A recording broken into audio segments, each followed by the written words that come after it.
How many years do you think Japanese technology might be behind the US? So I put my time to find a good investment opportunity for media content side. More capital, more talent, more marketing.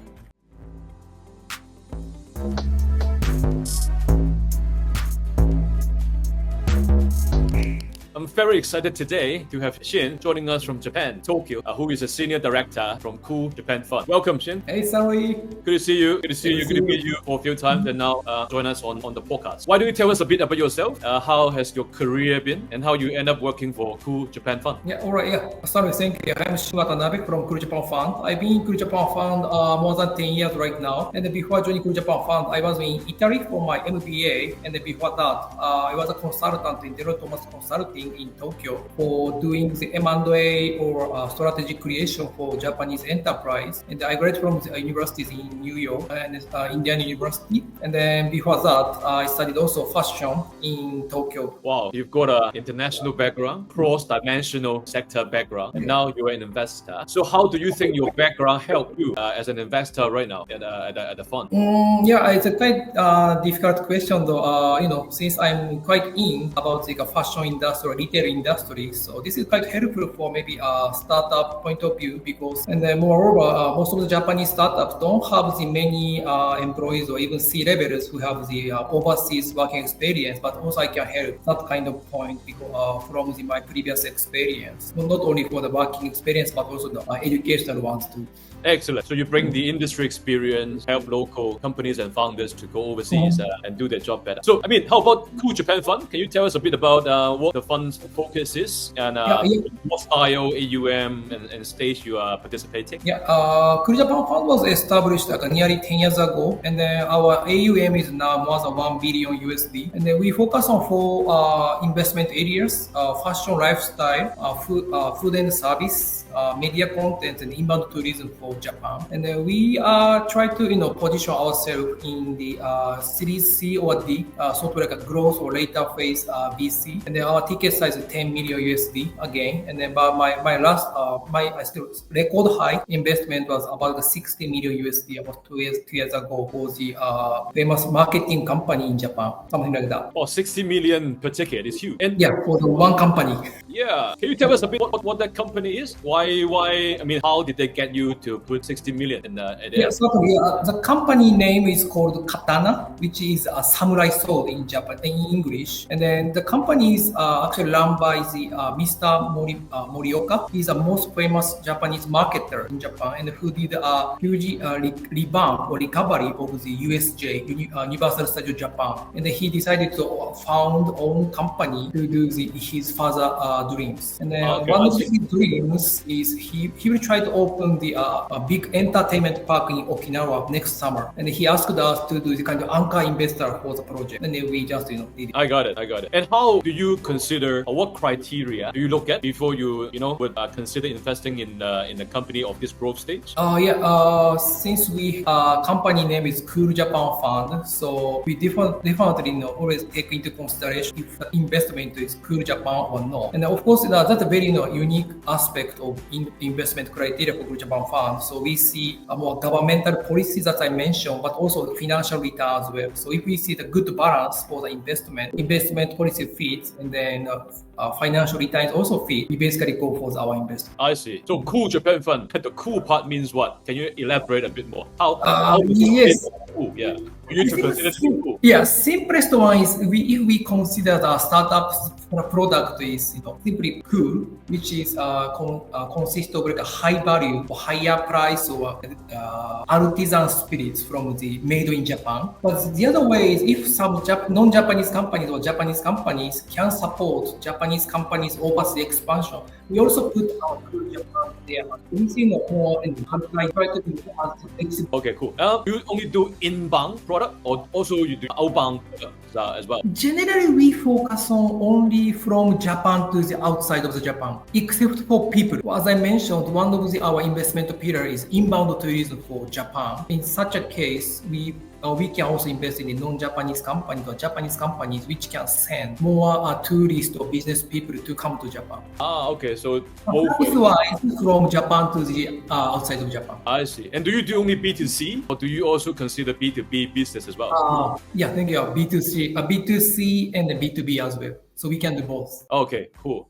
So you mentioned the fund, 10 years, 1 billion, 10 to 60 million particular growth stage. Are you seeing these growth stage opportunities getting more at the current Japan situation among startups? Yeah, frankly speaking, the situation is not that easy like Southeast Asia or China market is. Meaning that even if we can invest such a lot of money, like 10 million USD or 20 million USD, which is one of the biggest maybe ticket size in Japanese market, not so many Japanese companies, especially which can be invested by Creat Japan Fund, because B2C business is not that easy, not only in Japan, but to export those products from Japan to the outside of Japan is another obstacle as well. So from my perspective, frankly speaking, not that easy. But we always try to find good startups to have a kind of qualification to receive the money from Creat Japan Fund. And this Cool Japan Fund, is it purely government-backed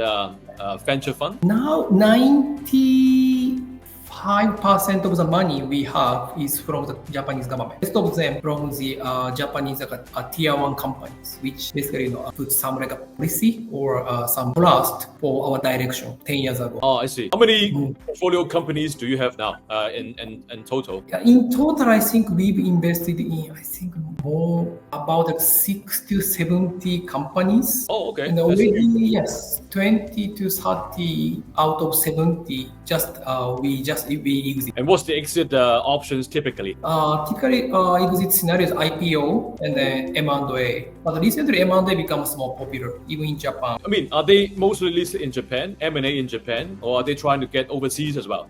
Mostly of the M&A exit basically happened in Japan, but only few of them in the US or the country. I got it. All right. So with this macro trend moving forward, direction of the currency in yen, the good relationship between the US and Japan, but now Trump and Elon is getting on the leadership in the US. Yeah. Are you seeing more Japanese startups that might, go out to more of the US market along the way? It's a difficult question though. As long as any startup from Japan can make the money as revenue and then profit, always there is some opportunity to penetrate into the US market, regardless of who is the president or who is the supporter of them.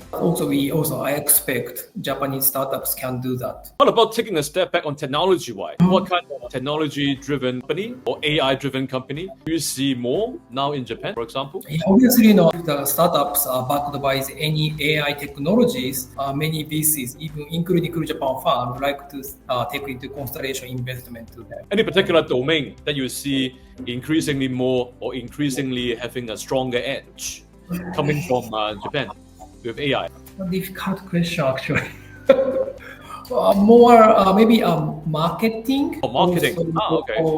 I think we see many like AI backed service for the marketing, because when we say marketing, I'm not sure about the other country, but in Japan, always marketing is by the human beings intuition. But if IT or even AI can help that kind of human beings related decision, I think it's gonna be more accurate. And then I think the hybrid is more in our future. We can also utilize our intuition, and also we can also use the decision made by the AI. It's gonna be, I think, the future. How about the other part of Japanese culture? For example, comic, for example, costume play culture area. Are you seeing any AI-driven costume culture-driven startup or comic, cartoon-driven AI startup at all? Yeah, actually, we see some like AI. I see some like AI which are used for the Japanese like media contents area. One example is we have many Japanese cartoon called Japanese manga, but most of them are actually written in Japanese. But by using the AI try to translate all of the Japanese in the vertical way into the horizontal way in other languages. Of course, some human beings means like a fine touch at the last phase is necessary, but most of the initial step from the Japanese to the other language is basically made by now AI. And then the other interesting way to use AI is in Japanese cartoons, mangas, or even costume play. All of the players used to be drawn by the human being's hand, of course, but now AI can also help them by putting this some like a taste. Okay, can you make this character from the red to the blue, purples, or pink? Immediately, those variations made by the AI, and then the human creator just do the final touch, just complete it. Japan used to be a big hub on gaming. Are you seeing many innovation on gaming AI as well in general? Gaming AI, character making is often quite popular place to use the AI, but for the play side or operation side, in Japan we don't see many AI yet because still down to the studio and the game development area.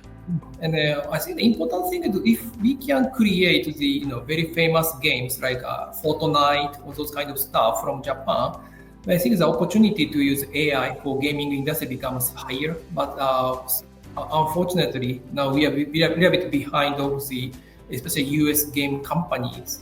So first thing is not to use maybe AI, but we need to catch up them like we did maybe 30 or 40 years ago. How do you see the trends moving forward in terms of, I think Japanese as a country, how do they develop for their own large language models, for example? What's the trend you see? And then versus, for example, the overseas development. How are you seeing the development speed has been so far? From my perspective, most of the AI industry in Japan is still led by the, I think, US ways direction.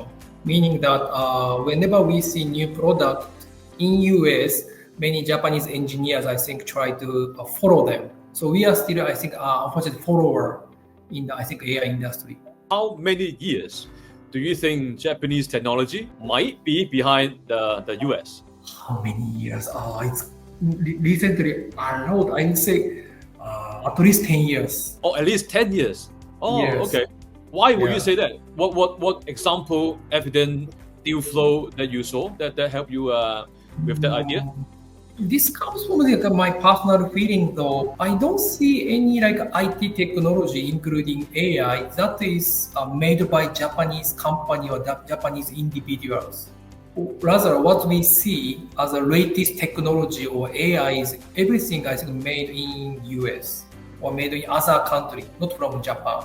So from that kind of personal experience, personal feeling, we are now pure follower for the worldwide trend, mainly made by the US companies. That's my personal feeling. I got it. So the sort of referencing US business model, doing it in Japan, are more on the application layer, isn't it? Not really infrastructure or fundamental side of things. If we can reference to do our original AI or any IT technology, which is sounds still okay, but our situation is a bit harder. That we are basically waiting for US AI company comes to Japan, and then we try to collaborate with them. So I think the situation is even worse than what you mentioned. I see. But on the market, we see, for example, right, Warren Buffett investing a lot of money on capital market in stocks 2 years ago. That's why the stock market is high up there. We see some private equity involvement from Temasek.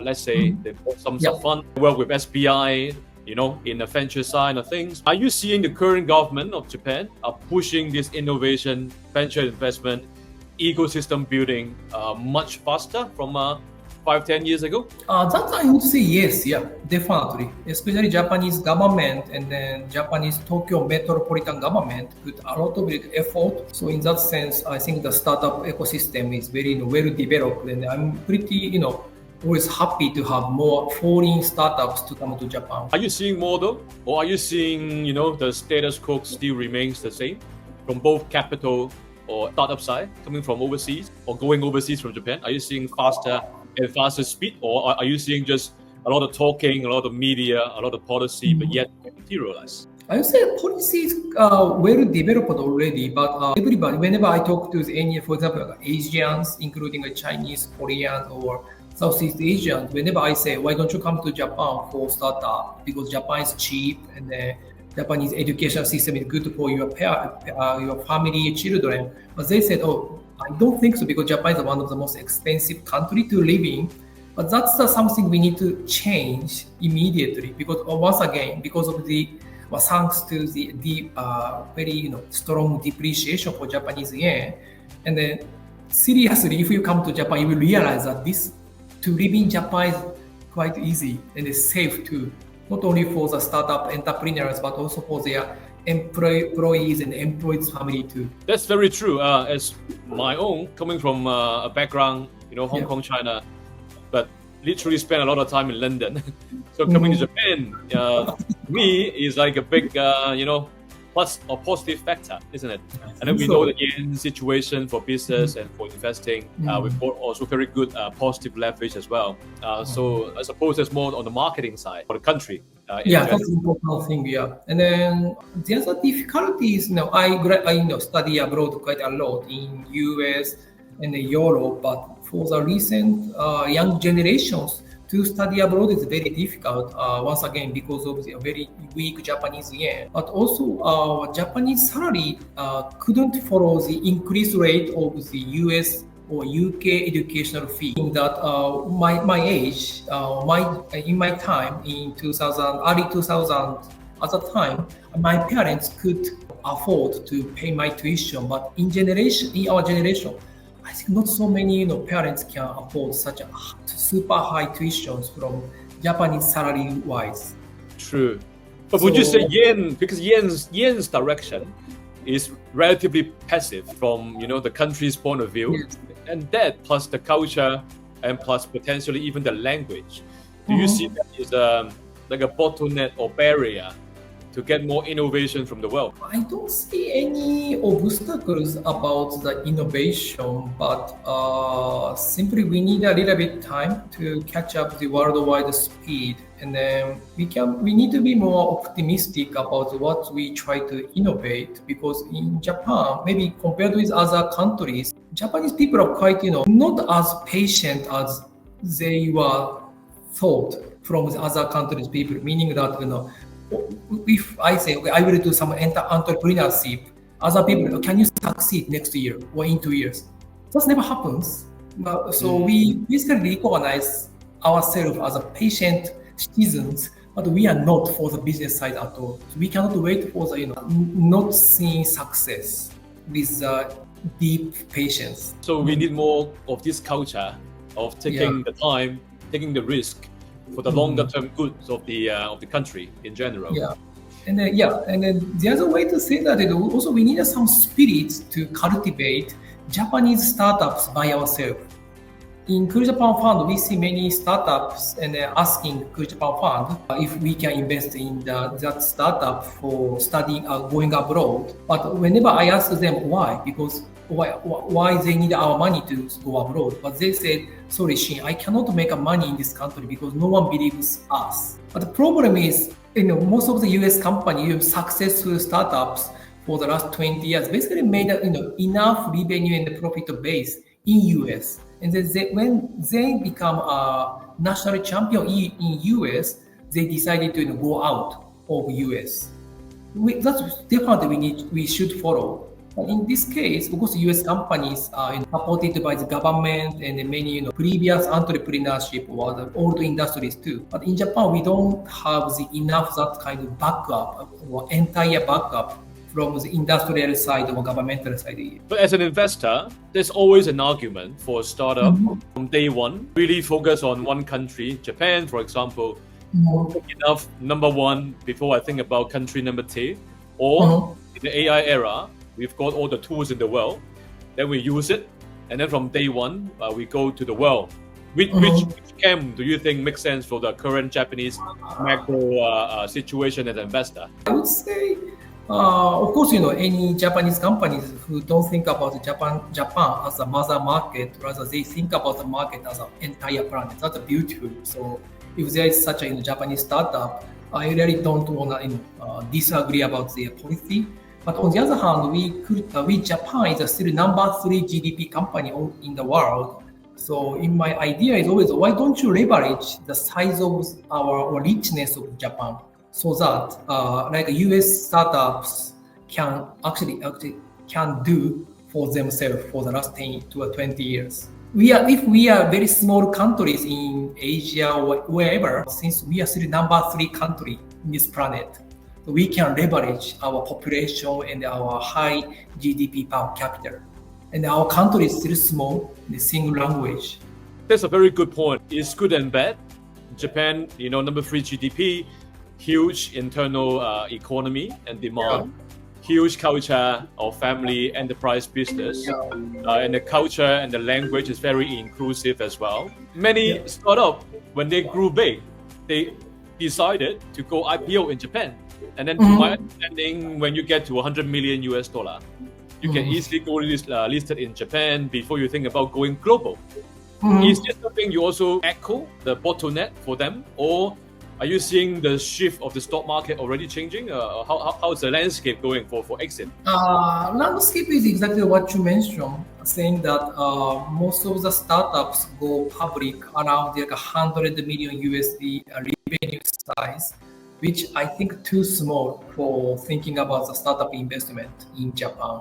So I expect they think about the IPO when their revenue is like 4 digits, which makes I think a good return for VC side, but also for the future of the Japan too. 3 key things to stimulate the Japanese startup culture for the better. The first one is once again to make the fundamental sales and profit base in Japan.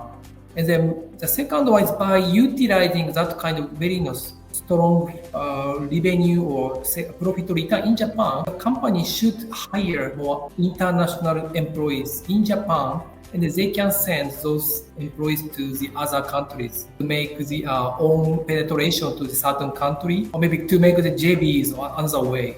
The other way is we need to always make a marketing to the other countries' investor or potential co-business partner of the other countries, so that they can also help Japanese companies to penetrate or go into the other countries from their perspective. Meaning that if I are one of the employees of the one Japanese company, okay, I want to sell this one to the Korea, but if Korean people don't know about our product, to enter that market is not that easy. But rather, if there is a Korean buyer or Korean startup or Korean investor, this Japanese startup is very good. They're doing their business definitely can fit to the Korean market.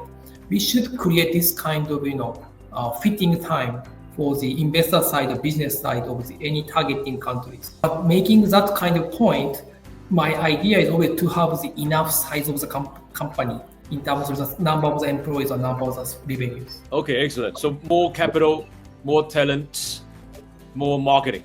Exactly. Literally, that will help. Another sign of looking at Japan is, okay, we have been observing a lot of mainlanders from the mainland China, Taiwan, the Taiwanese professionals. They all come, increasingly more and more to Japan, whether setting up their business or even leaving there. Are you seeing this trend going forward would sustain? And if that, will be sustaining, how are you seeing it would change the landscape of the overall economy? Recently, as you mentioned, we have many guests from the foreign countries, especially from China and then North America and then Southeast Asia, especially from Singapore or Indonesia, who need a more investment opportunity, but they cannot find more opportunity in their mother country. But in this moment, because of the Japanese yen situation, and frankly speaking, most of my friends who visiting me basically like Japanese culture or Japan itself. So they like to come to Japan for investment, looking for investment opportunity. That's what I feel, especially recently. I got it. So looking ahead, I think to wrap up a few questions, is Cool Japan Fund still deploying money aggressively right now? We do. Our lifetime is actually 10 years to go, meaning that I think we in next at least 4 years we keep investing our money, almost like 100 I think, million USD year by year. Okay, that's good to know. So the startup know who to talk to now. Yeah. What's the process like? How long does it take typically for you to reach a decision? Really, we take 3 to 4 months after we receive the full information from the startup, and then we do a couple of IC communication, and then we do also external DD. And once everything is done, we will invest our money. We don't care about any currency. We can invest in the USD or Singapore dollar, Hong Kong dollar, or Hong Kong yen.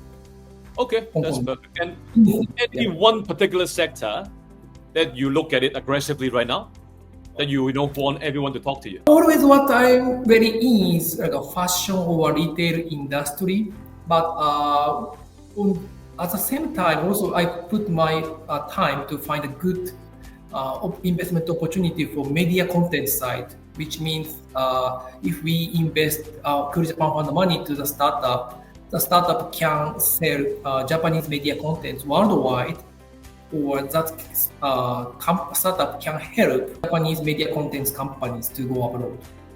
Now, obviously, this culture is our heart. And the Japanese culture is already loved by the other countries, but I personally feel there are more potential to go abroad. So it sounds like technology plus fashion, culture, content, something that can promote the country overseas. Exactly. In general, will be something that's very attractive. Sounds good. So thank you, Shin. There's a very good chat today. Yeah. So I'd love to chat to you more later on to catch up on the progress. Yeah, certainly. Thank you again.